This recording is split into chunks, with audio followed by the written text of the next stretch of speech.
Hello, Blooper.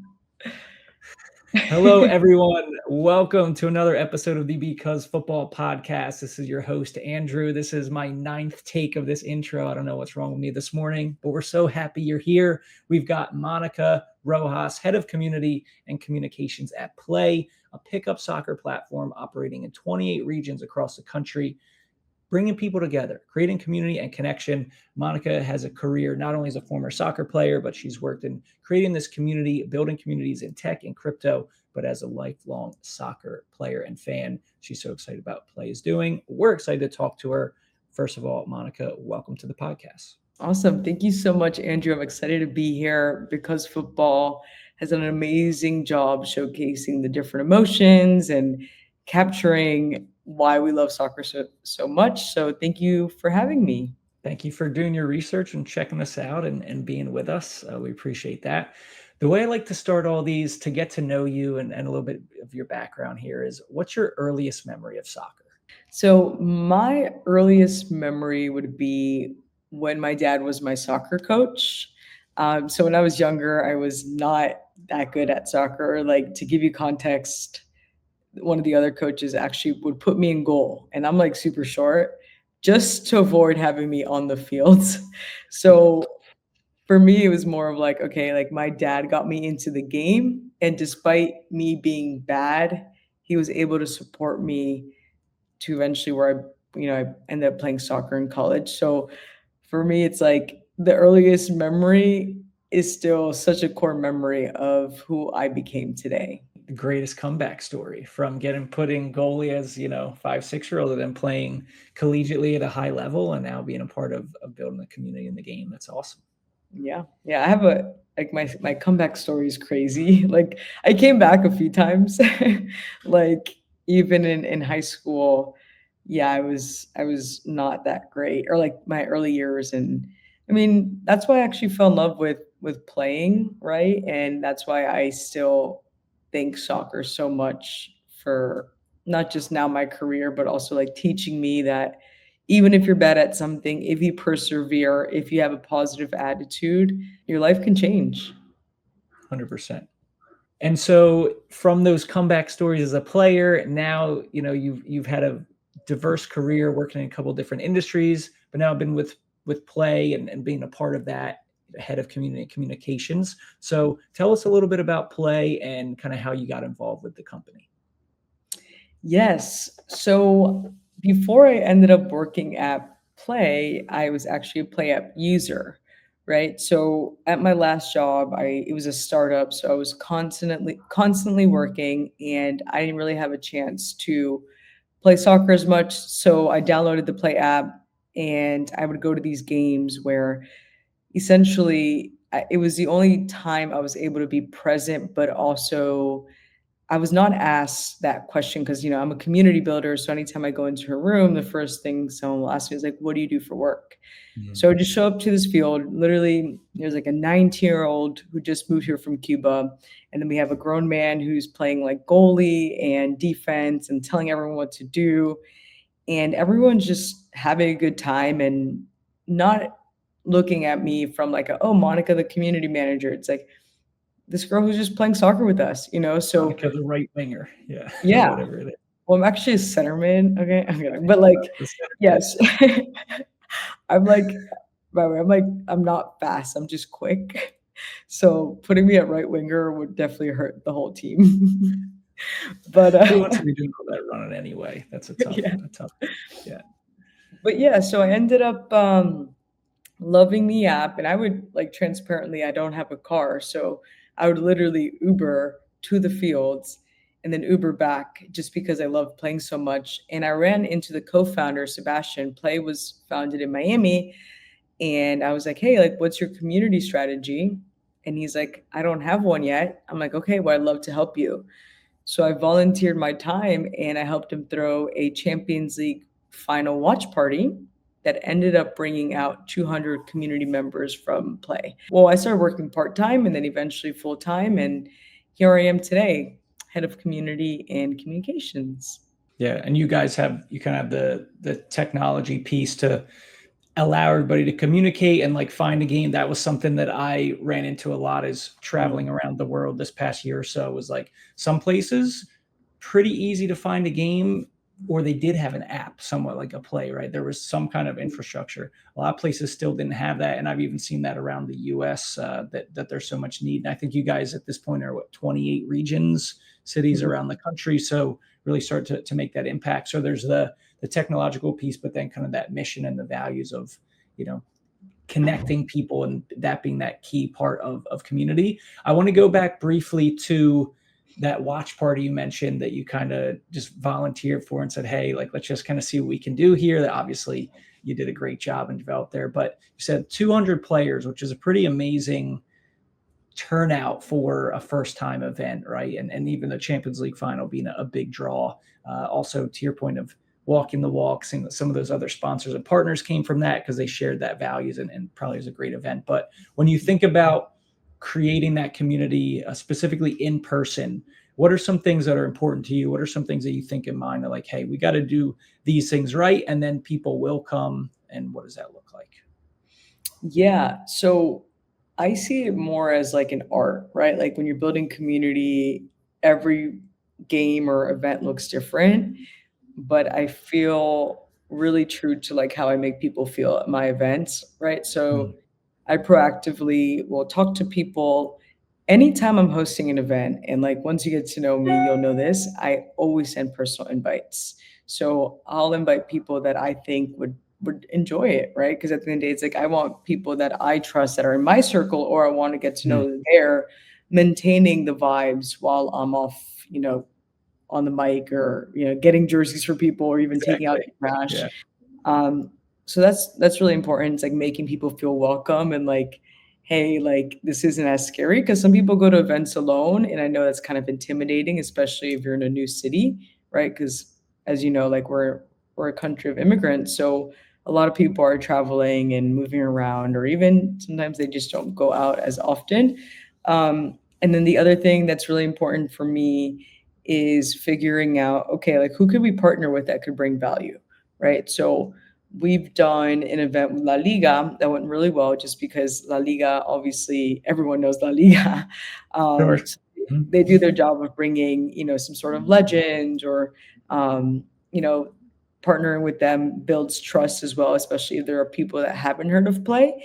And then we do our job of bringing our community, right? And a lot of people have actually met through the Play app, so they end up inviting themselves, and then it becomes a community-led growth event, right? Mhm. And then the last thing I always try to think about for me, like, right, because you have to have business goals, is like, what's the purpose of this event? Like, Yeah. is this event to start it as like a month on a monthly basis, or is this event more of like a one-off, like the Champions League final as a test to see what else the community wants? Yeah, yeah, exactly. So, what I'm hearing there is kind of that personal touch of reaching out to people and saying like, "Hey, we want you to be here." People that you think will be open and warm and just going to enjoy the experience, but have something Mhm. to gain and getting plugged in with that group. And then, yeah, the partner piece and what value is there, right? So, what are some of those things like? Because I think it could look different based on who you're target is, right? If we're a soccer club, I'm going to go to Tennessee this weekend. So if I'm in Chattanooga and they're doing, it's going to be like their club, like their youth academy night. So that event is going to look one way versus, Champions League watch party per play versus Mhm. maybe, I saw all these like pop up events around the Club World Cup this summer too, like different clubs are offering. So that depends on who you're trying to talk to, right? And that ties into Mhm. your larger business goals. So when you're thinking of like for your community, what are some important things that you see like, hey, people are going to want this, whether it's, are they going to want a band? Or are they going to want a DJ? Is it a certain type of food? Is Yeah. it drink options? Like, is it the venue itself, right? And kind of another word we throw around a lot, the vibe, right? The energy. So what kind of goes into that? And what are some of those pieces that you consider? Okay, so since you're asking me all these good questions, I was actually going to release a blog post because I have a Substack where I share Okay. different tips around community. But honestly, I think I've figured out a pretty good recipe Mhm. to cook up a really good event. So one, it is the venue is important because also we want to make sure we have good collaboration with the venue because the venue already has their own regulars coming in there, right? So how do we make sure they're promoting it, but also bringing in those regulars that since they feel comfortable there, they're most likely going to be like, hey, what's up? This is your first time at blah, blah, blah. But also in regards to like some of the special requests, let's just say that, because there's so many times where I'm like, hey, could you open this floor? Can you close this off? Right. So just a willingness to collaborate and be flexible is like key, right? And also you feel the energy. If something's off at a venue or if like the event hosts Mm. are like not vibing, then you're gonna be like, okay, like this is weird. Another thing is inviting not influencers, more of like micro community leaders, right? So for example, you might have your community in Philly. So if I find a way to give you value at that event, you'll bring your squad of 10 people, right? And then you guys already feel comfortable and then, other people start inviting more people. So how do I partner with micro communities within that area to bring people? And that also includes personal invites. Another thing is giveaways, right? So there's this theory I call moments of delight, right? Like how can we figure out ways to make people's endorphin levels go higher, at least get Mm. excited about something.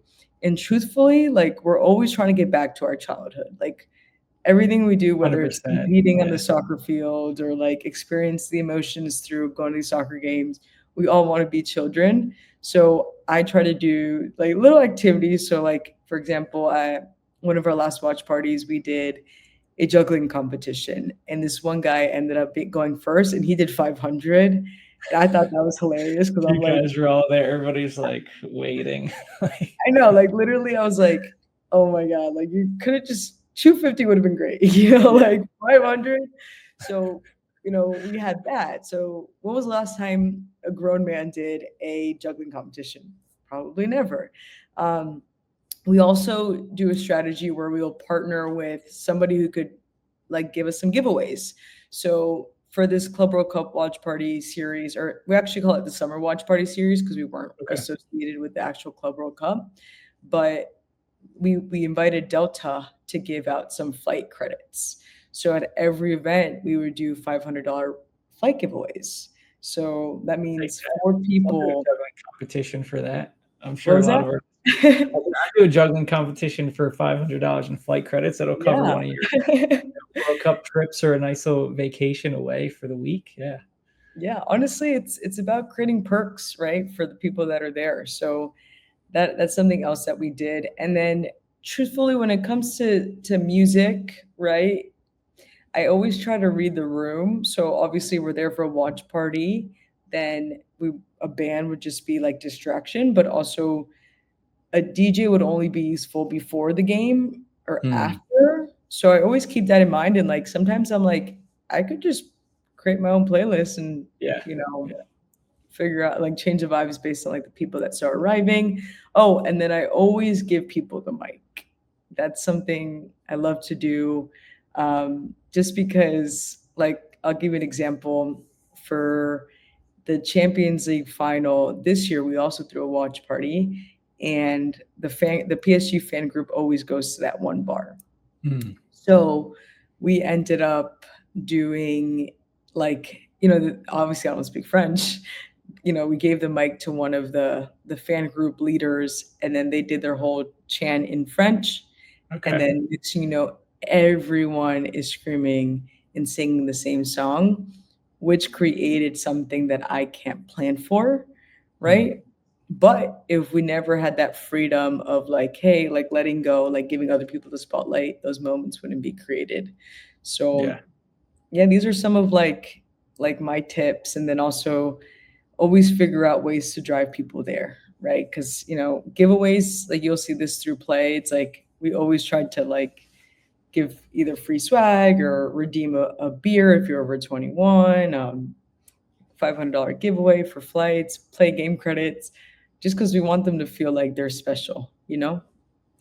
Yeah. I love the giving people the mic one. That can, to your point about like trying to personally invite people and people to be a good time, or or kind of tapped in with their community. That's one that some people are not comfortable with the mic, but others will will flourish, and they're creating those moments that you can't plan for, and those might be the things that really stick out in people's minds. I think feel like that organic, authentic piece where you guys are facilitating that space a bit, but then it's like we're going to see kind of what happens now within that.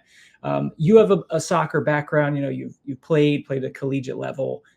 Like you said, you were playing with the Plei app, and that kind of got you started within the organization, and kind of made that connection for you. But what does it excite you specifically about soccer, specifically with the World Cup coming, about like being able to offer these kind of events and spaces within the soccer compared to tech, crypto, other industries that you've worked in? Yeah.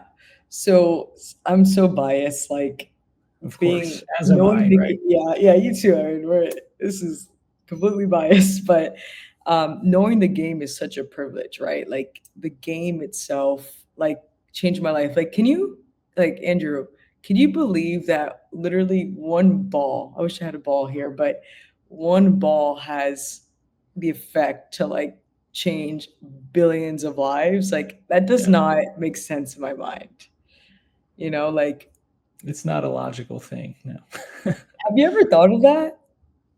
I mean, tying it down to, I think it's, yeah, just that simplicity of, for me, I say a lot, and like with the World Cup coming, I'm like, it's the greatest like cultural event we have, a global Right. cultural event we have as humans. Like it's Mhm. obviously a sporting thing, but it's more just like where people are getting together and everybody's kind of locked in to one thing.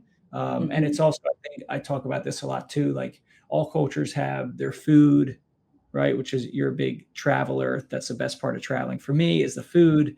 All Yeah. cultures have music, and everybody has and art and architecture and connection to that. But soccer is the one thing that's like everybody kind of has their own version of, but then we share it all because of that nature of Yeah. competing and just kind of coming together. So I feel Mhm. fortunate to have tapped into this. Yeah. No, I mean, you do a really good job of showcasing this on your podcast, right? Because the best thing about because football is like you capture the emotions that we can only talk about right now. So I really want to give you kudos for that. Thank you. Just, just because soccer isn't, if you know, it's like a if you know moment, or you're on the outside, you're kind of watching it. And for me, community, tying back to your first question, like I believe community is shifting, right? And us as humans, we're also shifting. Mm, So the reason we're shifting is obviously because of technology, but you will see an increase of in-person experiences, right? Like there's no doubt AI is coming into our lives where you don't know what's real or not on the internet, right? So another plugin for because football, like those emotions that you are creating are very raw, right? mm. Um, so with technology booming and AI booming, oh, one second. Do you hear the background noise for me? A bit sounds like you're getting your dishwasher replaced or something, but Yeah, I guess they're doing construction outside of my apartment. Can I go it's get my all good. AirPods real quick? Sure, yeah, yeah, go Yeah, for it. No one sec. worries. Yeah.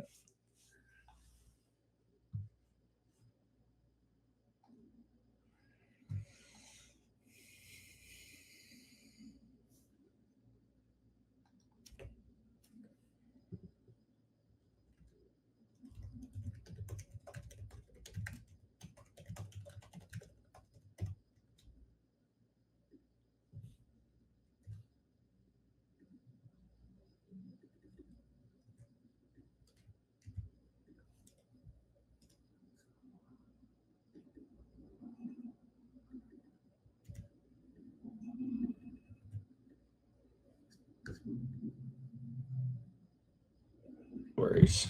Happens. Cool. So hopefully my AirPods don't die. But okay, Good. so Yeah.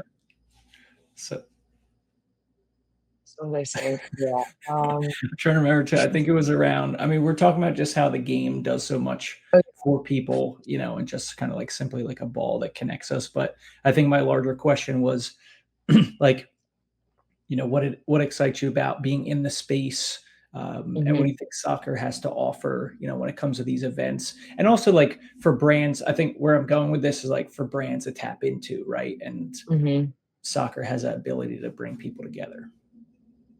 Got it. Okay. Yeah, I remember that now. So in regards to like just in-person events in general, we're now seeing a shift towards people craving that more, right? It's a lot harder to make friends. It's a lot harder to not feel lonely in this world. So that's why sporting events are becoming really popular. And obviously the World Cup has always been popular. Mhm. But in North America, we should definitely use this opportunity to like reconnect as humans, right? Because despite despite what team you're cheering for, you're ultimately there to feel, right? So in regards to like off the field experiences, because yeah, the stadium can create that feeling, but we can as well off the field. So a good example would be the Adidas Football Society event that happened in Miami, the first side of the Club World Cup. And although it wasn't necessarily like for the Club World Cup, they did use the momentum of, like, people talking about soccer or feeling it to create experiences for everyone, right? So there was a tournament, and then people that were there to support their friends, they were able to enter some sort of, like, locker room, like, giveaway, and then they actually had this one lady who was, putting in the, like, those special, like, glitter strips in your hair, so I'm like, "Okay, that's definitely not for soccer players." So the fact that, like, she was there delighting people that weren't really part of the game, she was able to create a positive experience for a fan, which is the start of something that could become way bigger, right? Because it has to start somewhere. A lot of people fall in love with soccer because of a player story, or maybe that one watch party they went to, or because their boyfriend or their girlfriend likes it. So everyone plays a role in the development of football. We're just not aware of it. I truly believe that soccer, and obviously I'm biased, but like we can create so many solutions for how we're feeling as humans. 100%, and I'm seeing that a lot. I think a big benefit that we have in the US is in other countries, there's more of this like multi-generational love for the game, which is awesome, right? And that exists in Mhm, some pockets in the United States too. And as you mentioned, with being such a diverse country of immigrants, like a lot of people have that story, and have that connection that they get from their family or whatever it is. But I think a huge advantage of American soccer is that because we're like not new at this point, but it's still evolving, it's actually opening up many more opportunities for people to get involved in not like a typical traditional I was born, my first present as a baby was a ball or was a shirt of my dad's team, and then that's mhm, the story, like, which is awesome. Like that's a rich, wonderful thing. There's a lot of great themes in that. So I've been doing so many stories and seeing people around the country and a lot of these newer clubs popping up. That's not the case, but it's a new story to reinvent, or it's people who just want to be part of something in their community, to your point, because, maybe there's not a lot of other cultural outlets and places you can go together and kind of feel part of something by all singing together or chanting or whatever it is, whether it's in the stadium or just playing in an adult league or playing, through Plei, like in that connection. So I think that's such an awesome thing about the US that we have that I mentioned there. And speaking of those connections and those opportunities and these events, you guys have recently started a series called Ball and Brunch, right, through Plei. Could you mhm. tell me about that? This summer, we actually did a summer watch party series in downtown Miami, right? So it was the Real Madrid game. I think it was one of the first ones, and then we did a semifinals watch party and then a finals watch party. So for us, it's like we know 100% now that like events is something that one fuels our community, but two is a good way to connect with brands, but three is exactly how we want players to feel rewarded through play, right? Like, okay, not only am I joining this pickup soccer app, I'm now part of, oh, I get access to this event. Even if you're new to the community, I think it's a good way for people to like learn about play. But ball and brunch, it's it's actually, I mean, it's a funny story just because I used to host these like years ago, and you would use these like tournaments and like literally it was like you get pickup soccer, you get food, and then you get drinks included for like $40, but it was a Awesome. fundraiser because I Okay, used to cool. play in like an amateur league where we'd travel across like different parts of the US to like play in these cash prize tournaments. Okay, So cool. that's how the name came about. But when I joined Play, I was like, we 100% need to start an event series, right? Because run clubs are becoming very popular, whether you're Mm, in Colombia, New York City, Spain, right? Because people are searching for that connection. And I'm like, first of all, I'm not a big runner. But second of all, it's like we love soccer. So why don't we create the soccer social club? And Ball and Brunch is a play event where we host a monthly tournament and then we'll have like different factors involved too. Like we'll have like mesa ball there, we'll have spot kick games, we'll also have like a food vendor there. We have sponsors involved who will give out like free giveaways, like whether it's a beer or like hydration drinks. And then we also invite local vendors to be a part of it. So think of it as like some sort of run club experience where people could come in, meet people, bring their squad, come alone. And our goal is to expand this to 12 World Cup cities and also partner with other people who would be interested in like, hey, like I'm really passionate about bringing people together because at mhm, the end of the day, it's like you create your own opportunities, kind of like what we mentioned earlier about how I ended up working with Play, but also we have to do our part and go out there and meet people and go out there and try new things because that's how we grow as humans, but also like that's how we find happiness. mm. So to summarize it, yes, Ball and Brunch is our monthly social event, and we hope anyone listening would be down to come. Right now, it's in Miami, but we're actually expanding it to West Palm Beach, which isn't too far.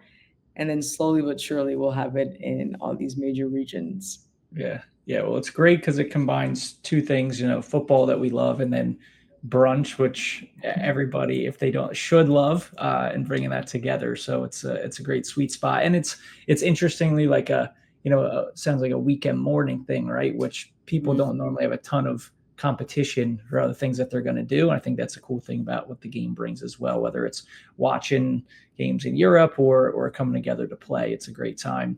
My last one on that, on a business sense here, would be with these events. You mentioned these partners, these brands. Um, as people listening are preparing for next summer with the World Cup, I'm curious, like with these in-person events, what do brands want to see to say, hey, yeah, you guys are offering enough value. We're going to come in and support with giveaways, with our product in some way, with just cash, right, and supporting it. Like, what are they looking for? What do they want to see on your side as the event host and planner, to really get involved? And what do those conversations look like? Yeah, so there's like a few different things that brands usually look at, but for us, like at Play, what we try to offer. So not only when brands get involved with Play are they getting like the in-person connection and the exposure, because obviously we'll include their logos, but they get the digital aspect, right? Because we have that ability to reach hundreds of thousands of players Mhm. in the US, which is very attractive for a lot of these brands. And then also we have the ability to showcase it on the banner on our app. So let's say if you're not even in town that weekend, you're able to see Adidas has their Adidas Football Society banner up, and then you kind of remember that brand.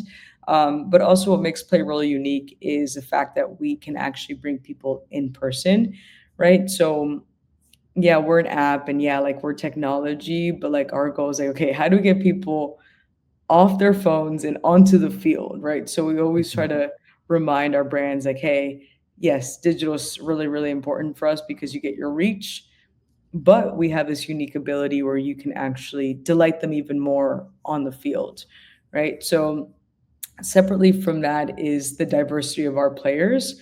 Like, as you know, since you're traveling around the US, soccer is loved by many, many people, right? Mhm. So Mhm. when you ask us, Absolutely. okay, who's coming to our events? And I literally say 18-year-olds to 40-year-olds are coming to these events. And then we also do a really good job with content creation, right? And that's what a lot of brands are looking for.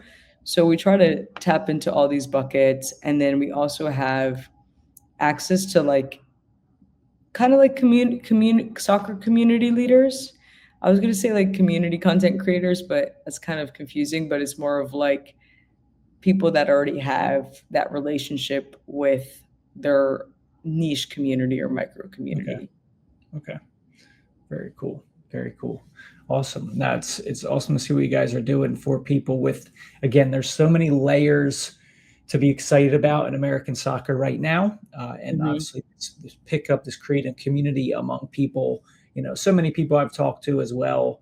And with some guys similar to what you guys are doing is like whether it is moving to a new place, whether it is just reconnecting with the game, they played as a kid, they took a break for a while, they're getting back into it. Like soccer just has an amazing way to bring us not only as fans but like as friends, as teammates, to be a part of something, which is really cool. So as we move forward, we've got the World Cup on our doorstep.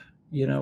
We're getting ready for that. What's your hope kind of for the legacy of it, for soccer in the United States? And then, what are you guys at Plei looking to be able to capitalize with all this attention on the world's greatest cultural and sporting event? Yeah.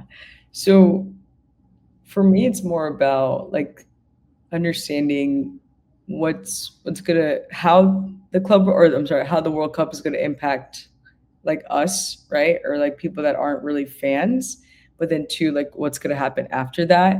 Because Mm. truthfully, I feel like I mean, when was because football created?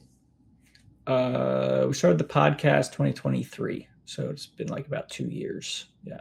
Got it. Okay, because I love that, right? Like I love that we finally have a chance where the US can feel like they're ingrained with the rest of the world's soccer culture. And I would love to figure out like how because football or other podcasts that really focus on US, like how could we work together to make people fall in love with the sport, but also like recognize the people that know this culture the best. Hmm. So for me, it's about spotlighting the people that deserve to be spotlighted, right? Because you guys are experts in this type of soccer culture, aka you.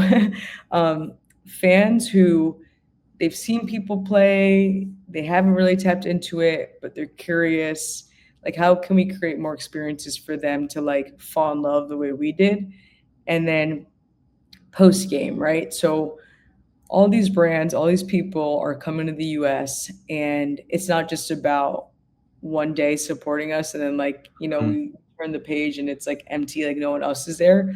But it's like how do we convince people or encourage people to be here for long term? And that's fans and that's brands and that's anyone who's curious about the game because the Women's World Cup is coming up a year Yeah, after, right? exactly. So women's sports is growing, right? And we're building more awareness. So how Mhm. can we take the legacy of this World Cup to encourage the women's game here in the US as well?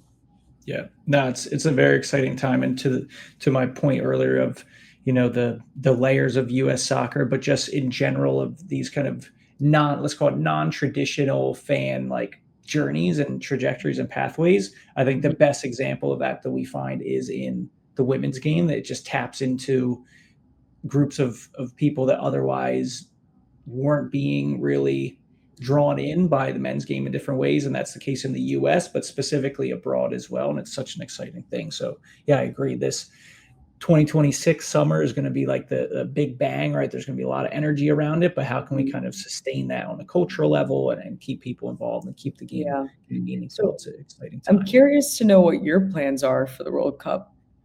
Yeah, great question. So big picture, what we're doing before that I think a lot leans on is so we've got the podcast. So we're just trying to connect with people around, world soccer, but in the US, obviously, especially of really what does this game mean? Why is it relevant to people? Who does it matter to? Right. And then so we talk about that on the podcast. We get a little bit more of this businessy talk and strategy and stuff, which I love because I have that piece of what we're doing here is with our because football media. But then we talk about the stories, the culture of the game, the people it matters to. That's more what we go through our YouTube channel and Instagram, more of like the visual storytelling. So it's match Mhm. day vlogs and all of that. But we're working on a project right now called Road Trip to the World Cup Series, where the Mhm. goal is to visit every World Cup city in that region and make essentially like a mini documentary that we'll put out on YouTube and repurpose through Instagram and LinkedIn. That documentary about the soccer culture and community in that area, past, present, future, at all different levels, whether it's professional or youth, or like you guys are doing, just kind of pick up grassroots type of stuff, schools, universities, players, coaches, leaders, administrators, and just kind of weaving this like mosaic of what the game looks like, not about the World Cup just as much as like, hey, Atlanta, Miami, Boston, you guys are going to be on the global stage because you're hosting the World Cup. Mhm. What are the stories we need to archive and really cherish that you should know about in your community and that you do know about, and what should the world know about you guys? So that's the goal, is to do all that before the World Cup. So we're very much in the research, connecting for filming, looking for partners and sponsors and support on that. We've got wrapped up filming in New England this past weekend. I was up there. Philly is like 90% done. I've got one more tonight I'm actually heading out to. Um, and then we're doing like Atlanta this next week as I'm driving down to Florida. We'll do Atlanta on the way. So I'm Nice. excited for it. So for me, it's like using the World Cup right now and the lead up as an opportunity to look back a little bit, or just kind of take stock of where we are and some of those Mhm. important stories. And then once we know the draw, once we know who's playing where, once we know the schedule, I think there's going to be so many interesting connections because the United States being so diverse. Like every single country that's in the World Cup is going to have some kind of community and expat and diaspora community here, right? And so it's finding some of those stories and the meaning and what does that look like. So I think that's kind of what we're looking to shake up, and then go into the games too. But I think equally as important is what happens not in the stadium but around it, in the cities, in those areas, like what you guys are doing, holding events like. And are we going to feel like a World Cup fever, a World Cup vibe in the Mhm. city, not just at the stadium? Well, how do we create that World Cup fever? That I think is a tough one because it comes back to like culture, which is the slowest thing to change generally. But I think like what you guys are doing with events, I think it's creating entry points for people that are newer to the game. But I think it also relies on our current network and infrastructure of youth soccer clubs, high schools, colleges, like everybody kind of doing their thing in their community, of whether it's a watch party or getting together to host something, or doing, soccer clinics and camps that are World Cup themed. Those are some of the things that kind of come across my radar, and just people just trying to connect as much as possible to create these type of events. But then hopefully through these relationships and moments, it creates like, it could lead to new clubs, it could lead to new leagues, it could lead to other groups, similar to like what you guys are doing with Plei, of pickup groups and say, hey, we got excited for the World Cup, so we did this, and then we kept it going. So I think it's just keep trying to connect with people. Hopefully the brands are paying attention, and then we get some support from the top down in that sense. But I think at a grassroots, like more organic level, there's a lot people can do of just tapping into their local area. I don't know if we're going to be, I was at the Euros last summer in Germany, and it's like you've got the major square of every city is just dominated by soccer fans, or you see the signs and the flags around. I think we'll have that in some element, because I think we already saw that with the Club World Cup. Like in Philly, we were seeing that with teams from Morocco or Tunisia, or the Brazilian fans were a great example. Or you had Boca on the beach in Miami, right? Like Mhm. I think we saw some of that, so I think we'll have some of that. So, but I think it just comes from us like trying to connect and have events or collaborate in some way to really put attention and focus on the game, and that'll naturally just draw people in. Yeah. No, I agree. I agree. I think it is about collaboration, what you mentioned here. Um, but I know you tapped into like soccer clinics and like doing more soccer events. And like that's an area that's interesting to me just because I feel like we talk about this a lot in the US soccer culture. And I was just at Copa 90's Fragments event where Cool. they talked a lot about this. And in something, obviously, the name kind of says it, where it's like sometimes the soccer world in the US feels very fragmented, right? Because like there's different leagues, but also it's not supported as much or broadcasted as much. But obviously, Inter Miami is a different story just because of like the names that are there, right? Mhm.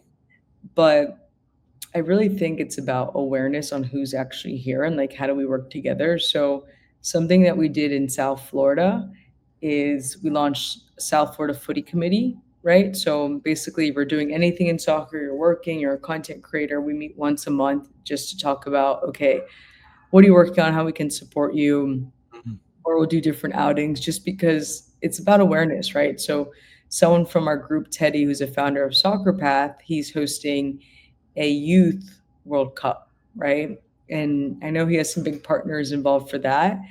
And it's like, okay, great. He let us know he's in a group chat now with 30 other people in South Florida that focus on soccer. Like, we're going to bring it back to what it actually means to be part of a community, which is Mhm. supporting people without expecting anything in return. So, that is some sort of culture we've created within the group that we want to That's eventually awesome. branch out and invite other people like you into. So maybe, and this is just me talking out I loud, love right? that idea. Yeah, yeah, not to interrupt, but I love that idea because we every city has their World Cup committee, but that's a little bit more higher level focus. But it sounds like what you guys are doing are just bringing everybody together who's like really putting the work in the community at all levels and just Mhm. seeing and like putting your heads together and then what comes from that. Yeah, yeah, and maybe that's something, you and I talk about, right? About creating 100%. together, because I feel like one, it's again, it's about awareness, and then two, it's about reminding people like the real purpose of community. It's like, how can I lift you up without you or like, oh, no, I owe Monica a favor. Like, no, you're my friend. Like, I want what's best for you, or like, I see your vision, right? Like, I'm also a community builder. You have your own podcast. Like, let's just collaborate, right? Because the universe feels that, and it does come down to the energy that's out there. Yeah. Yeah, and I think, there's so much to go around. There's so much soccer. We're a huge country, but in all our regions, there's a lot of diversity to it. I think there's plenty for us to collaborate around rather than having like a zero-sum competitive Yeah, mindset. So, no, I think and yeah, again, things like this, with the World Cup, I think those are the things that are gonna have the greatest legacy longer term. So it's exciting to see. All right, Monica, thank you so much for chatting with us. We're going to get to our final question here, the final segment that we love to end each podcast with. But could you complete the sentence because football? because football made me who I am today. Does that make Awesome. sense? Yeah, no, absolutely. Absolutely. That's a great answer. Yeah, it really changed my life. So I'm very grateful to be here. I'm grateful to know the game. I'm grateful to meet people like you. And I truly encourage you to continue to do the awesome work of Because Football, because you are changing lives. Thank you very much. Appreciate your support and sharing your story with us.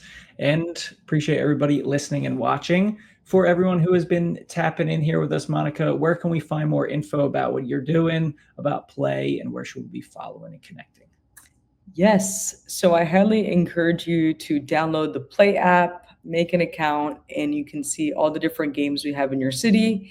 If you download the app and we're not in your city, then go ahead and leave us a recommendation on where we should host a game there. We read those, right? And we want this to be community led. And we highly encourage you to follow us on Instagram at Play App, and we're constantly putting out content around soccer, opportunities, events, highlights. So we'll see you there. Cool. Awesome. And we'll include your LinkedIn as well so people can connect with you if they want to get in touch and be involved in some way. But thank you so much, Monica. This was awesome. When we come through Miami for our road trip to the World Cup, definitely going to reach out to you. You can show us all the best places to check out the game. But everybody listening and watching, thank you for being here. We'll see you guys in the next episode. Peace. Thank you.